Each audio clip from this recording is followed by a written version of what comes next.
Hey, Fit Fam. Welcome to Life Beyond the Finish Line. I'm your host, Orlandina Balan. I'm an educator, motivator. I am a women's physique pro with the International Federation of Bodybuilding and the People's Holistic Lifestyle Coach. I am the Fitter Woman. Joining me today is Jamal Hamid.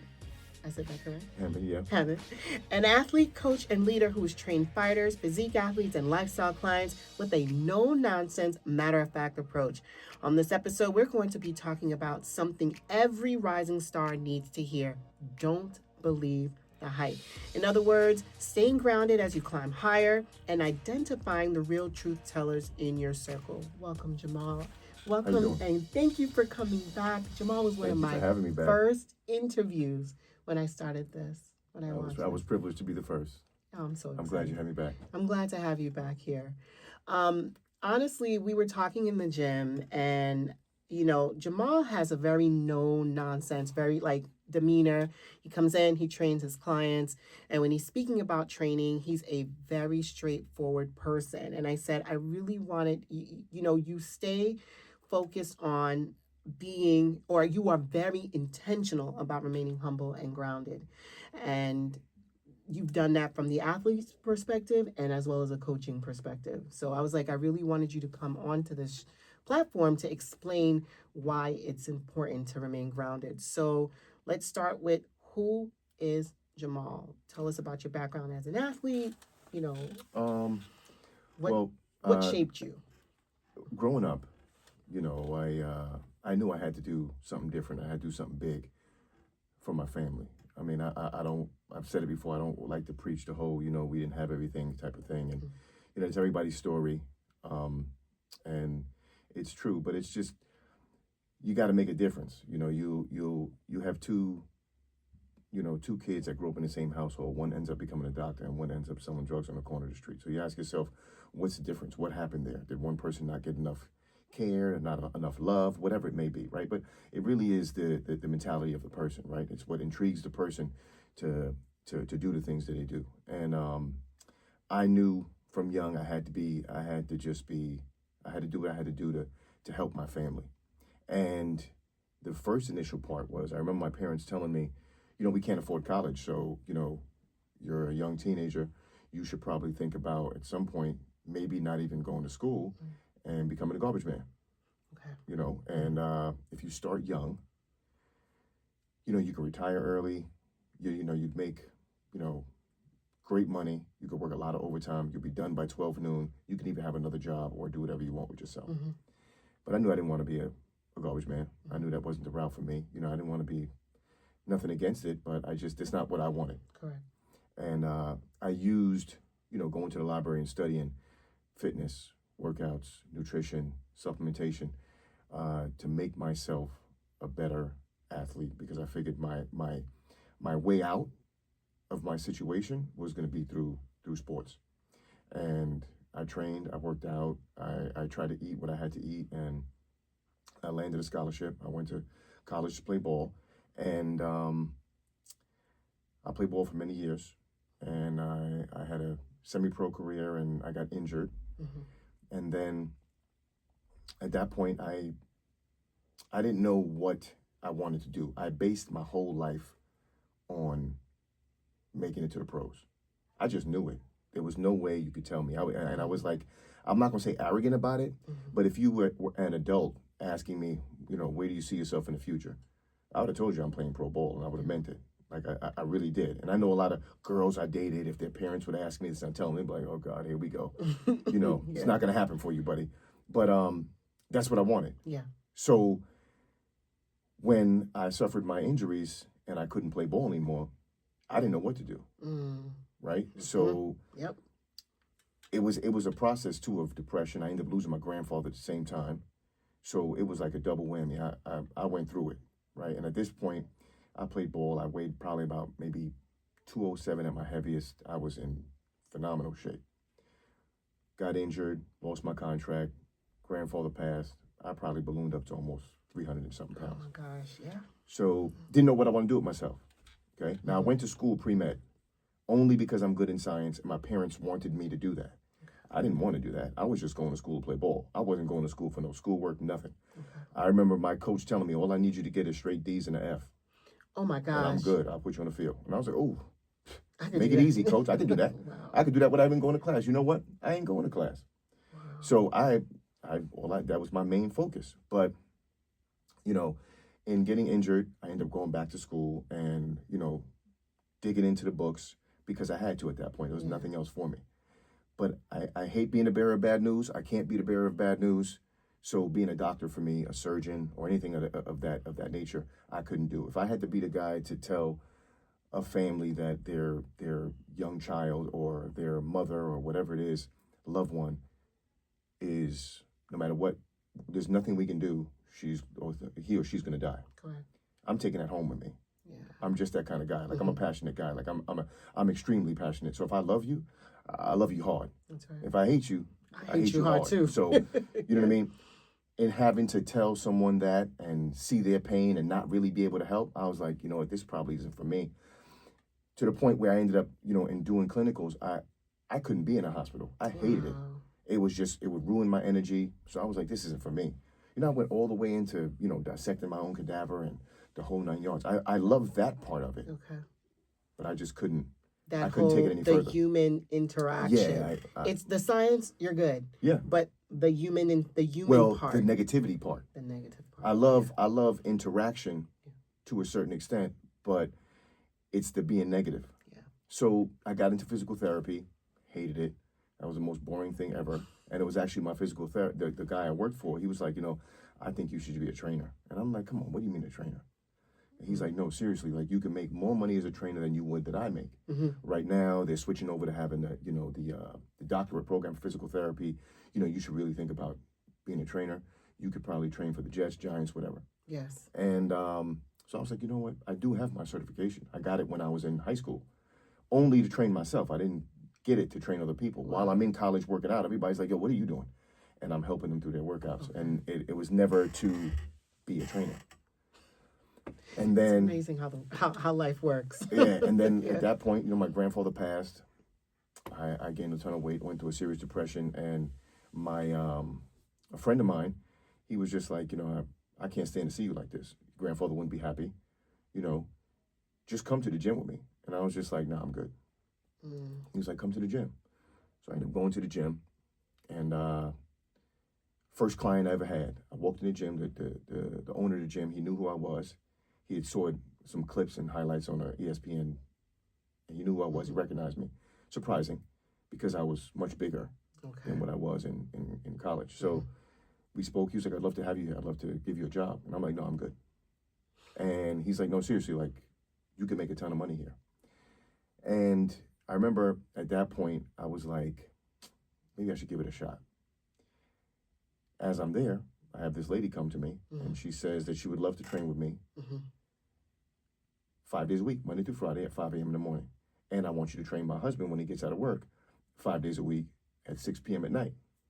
So I would come to work early in the morning, train the woman, and then stay all day trying to gain clientele throughout the gym.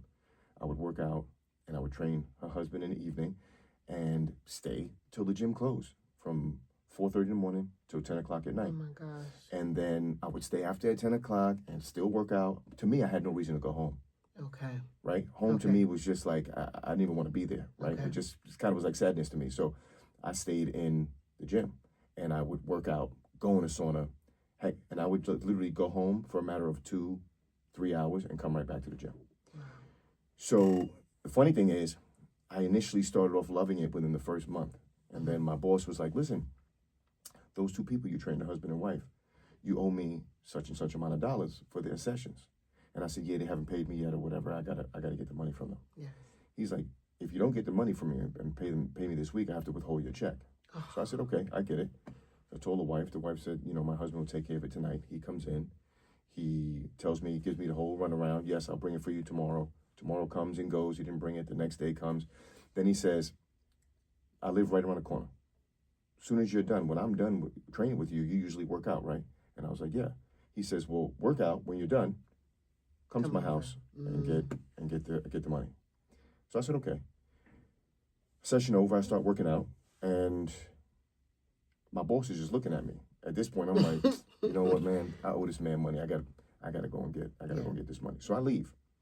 I walk up the block and around the corner, ring the doorbell, light is on, no answer. Ring the doorbell, see the curtains move, no answer. Ring the doorbell, lights go out. I'm like, all right, you know what? They have a newborn. Let me just sit back. Yeah. So, sure enough, as I sit back, police show up. They call the police and say that I'm harassing them, disturbing the peace, trespassing, the whole 9 yards. So, needless to say, that night didn't end well. Okay, so at that point, I was like, yeah, this ain't for me. When I was young, I was definitely much more hot-headed and a little reckless. So I was like, people can't do this to me because it's not going to end well for me. So I tried to pull away from it.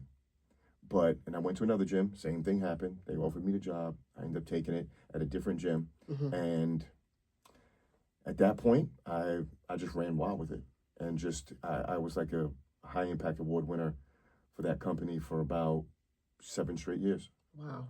Yeah, and then after that, I started doing my own thing. I started pulling clients and starting an in-home business and, traveling to different states, training professional athletes and flying to different countries and all that stuff, yeah. So now, before we continue, I really want to start talking about you, the coach, because now you've gone from being an athlete to now a full-fledged coach. Yeah. So you're listening to Life Beyond the Finish Line on the voice of Nassau Community College, 90.3 WHBC. I'm Orlandina Balan, a.k.a. The Fitter Woman. On this episode, we are joined by Jamal Hamid, coach and owner of Intensity. See his sweats. On this episode, we're talking about how to stay grounded as you climb the ladder of success and how to identify the real truth tellers in your circle. So now, we were just talking about how once you stepped into training, you loved it, but you had some really sour experiences with it, So how did you pivot and not allow that to sour and to dissuade you from continuing in what you were obviously gifted in?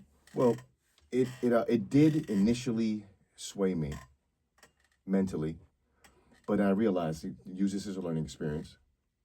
And, from that standpoint, all I took out of it was make sure people pay you up front. Just make sure you have in line how you're going to get paid. Don't ever let this happen again. Okay. Right? So that's what changed. But from the moment I started training, I knew this is what I love to do. I love it. So let's talk about your success. In your opinion, how does success, whether in sports, business, or life, starts to skew someone's reality? Because now you're taking off, right? And it's so easy. We've seen people, we've experienced it, we've seen people like, oh my God, I'm skewed, I'm off and I'm off to the races, I'm running, and they start to lose a sense of reality. So in your opinion, how does success do that? Well, one, I think you gotta have a good home life, right? And I think that's something that's extremely, extremely important because the truth is and I did this, I'm a perfect example. As a young kid, you would look and let's say you start to idolize someone, let's say another professional athlete or someone of that nature, an actor, whatever it is, and you look at what they do. So if whenever you see them on television or in magazines or whatever it is, and they have big jewelry on, a lot of women, you accommodate that. Well, you pretty much just think that that's what comes along with success, and that's what shows success. Yes. You don't know any better. No, because right? this is what you see. All successful people look like this. Yeah. This person is amazing. I remember I liked Allen Iverson. Yes. He was the man. He had big 3-carat diamond earrings in his ear. They used to hang down real. Yes. So the moment I signed a contract, I got earrings. Yeah. The biggest ones I could afford. Why? I was naive. I was only 18 years old. I thought that was what I was supposed to do. Right? Yes. So it's the way the person sees life. So if you have a good sense of family and a good home life, yes, that's what will help you stay grounded. Because the truth is, I wasn't grounded when I got injured. That's why it was such a detriment to me, mentally, not just physically, but mentally, it just crushed me. I didn't know what I was going to do with my whole, there was no other avenue for me. Wow. I didn't really have nobody to go to talk to about it. It was just me. I was dealing with it myself. I had to get out of it myself. I had to learn to win in a different way. Mm-hmm. So I had to do it. But, having, brothers, sisters, mother, father, grandmother, grandfather, family that keeps your head down in the ground, and having a very good relationship with God, I think you'll very much so stay grounded. But a lot of times it's what you see and what you think success is that makes you want to go that route. I have a friend of mine, you ask him who his favorite athlete is. Mm-hmm. He'll tell you who the person is. Mm-hmm. And I'm like, you want to be just like him? And he's like, yeah. And I said, so why don't you do what he does? You don't know what he does. You just know what you see. Exactly. So you think having a lot of girls, jewelry, and flashy stuff is what he did. No. What you don't realize is the amount of sacrifice he put forth. That's right. To become who he is. Correct. You are lacking the sacrifice, but wanting to reap the benefit. Yes. And it don't work that way. No.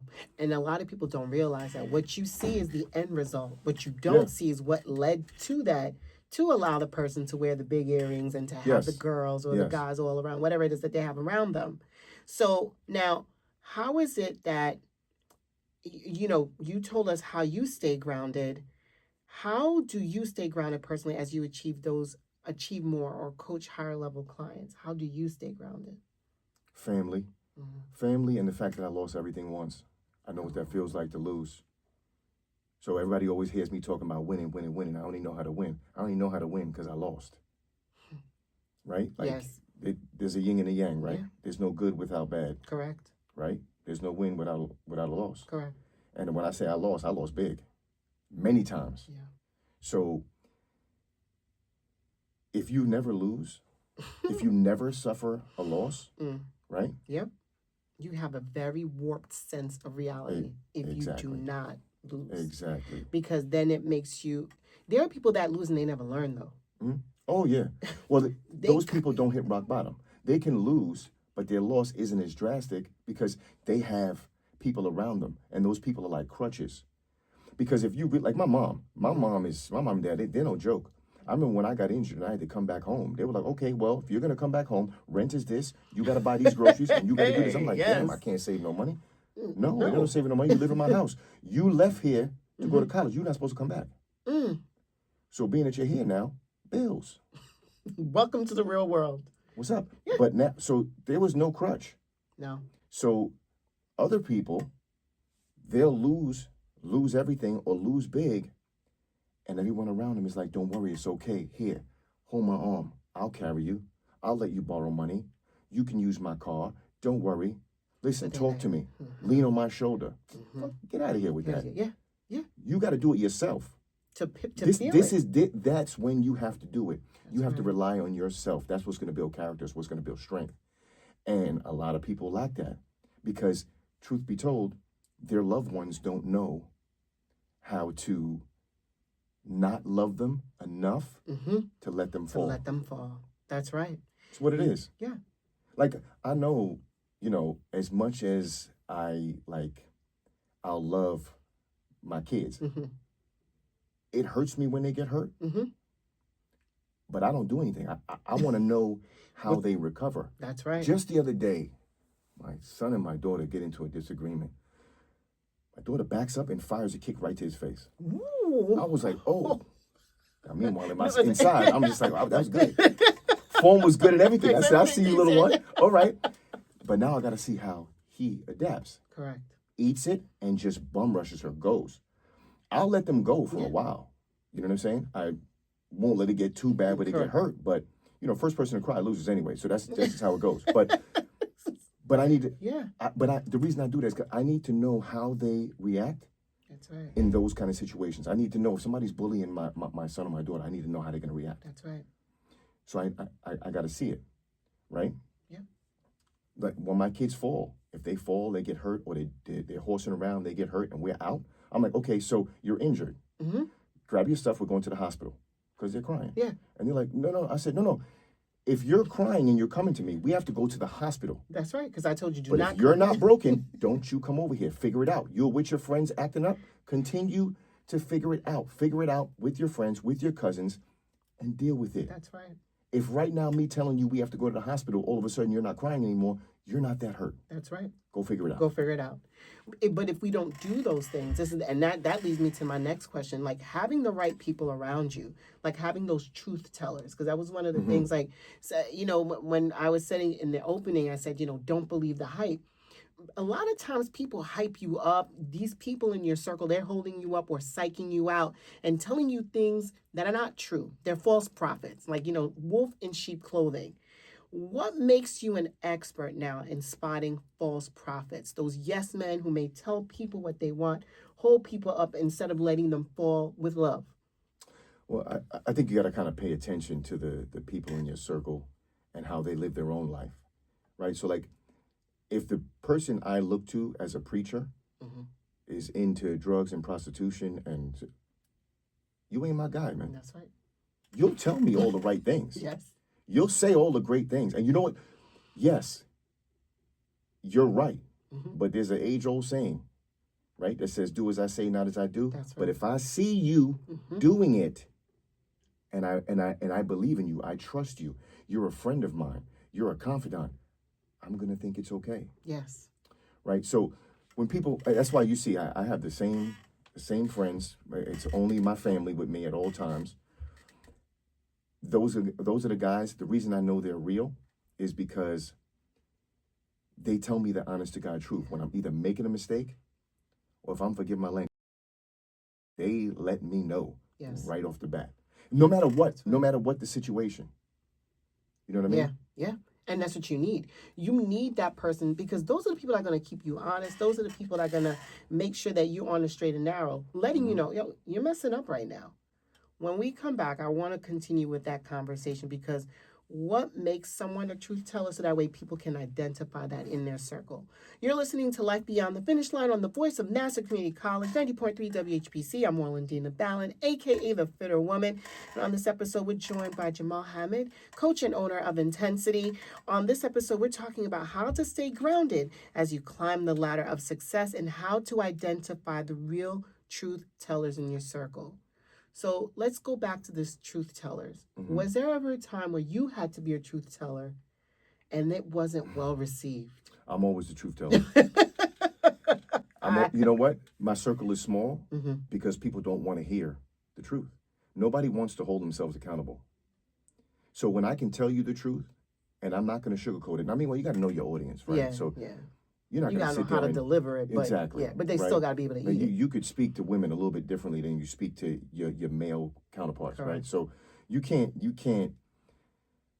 I do speak to everybody pretty much the same way, but if someone's new to me, I am going to still be blatantly honest, but I will have a little bit of a filter, more of a filter, because I just don't know the person. And, I tend to want to know the audience that I'm addressing, but I'm always going to be honest, no matter whether I think I'm going to hurt your feelings. If you want to hear it, if you like it or not, no matter what it is, I'm going to be honest, because I want you to be honest with me. Yes. I want the same thing. I don't want you to sugarcoat. I don't want you to lie. I don't want you to try to make me feel good. It's not going to make me better. It's not going to help me.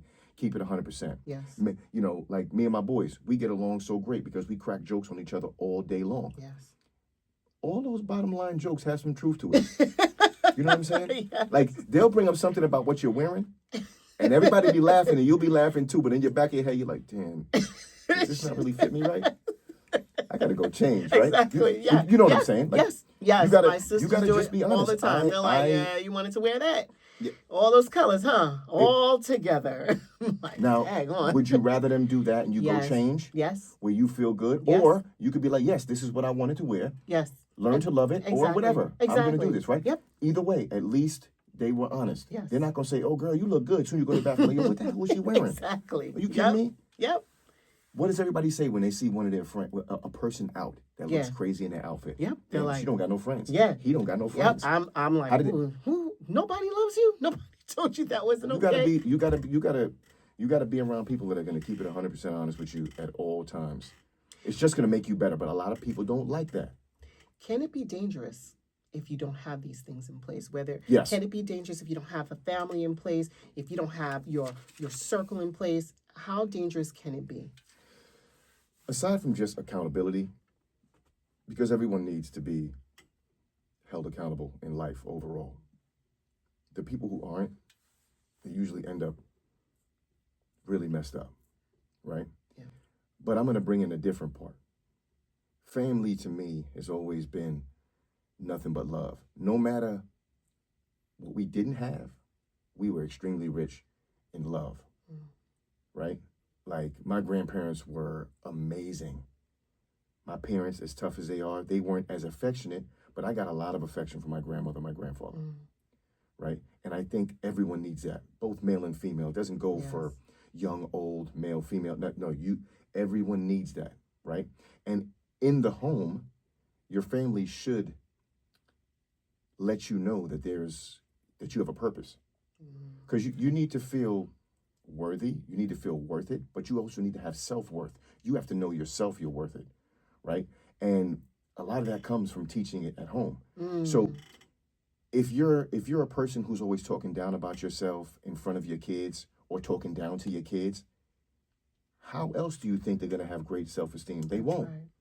They won't. So then sometimes you see a girl and you think the girl is gorgeous, beautiful, and you speak to them like, wow, she's literally like, she has no self-esteem. Yeah.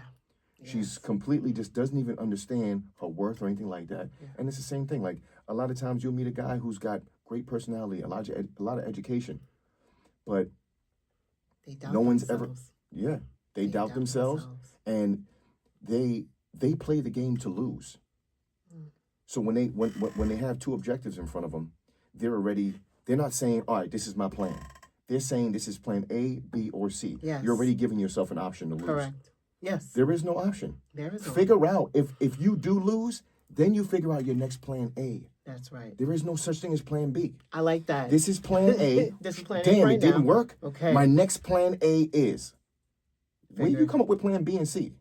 Because people are No. taught the options, multiple choice. Exactly. No. Multiple choice. No. But The if more you do give yourself that's right. that, the more you tell yourself there is no other option, the chances you getting there is a whole lot better. Once you know that there's something to fall back on, once things get hard, you're going to let up off the gas. That's right. And you know me, I'm all gas, no brakes. All gas, no brakes. Yes, sir. So if anything yes. is going to tell me, if anything is going to make me pull off the gas, I don't want it. So if that's the easier way, I don't want it. It's just like we talk about, you're into bodybuilding. Yeah. If you don't have a good back, you blast your back damn near every day. That's right. You don't Until come up you with, get- until you get what you want. Exactly. You know? You don't just say, all right, I'm just going to pose from the front. No. I'm not going to change my back. I'm just going to pose from the I'm gonna front. just pose from I'm the going to front win the show and I'm going to do everything from the fake front. No. Let's No. fake it. So, as we come into a close, what advice would you have for high achievers on how to build that support system? Because not everybody has a strong family. So, how do they build that support system that's going to hold them accountable? So, yeah, a lot of people, sometimes they have broken homes or, family they can be distant, but they do need relationships in their life, and sometimes it could just be friends.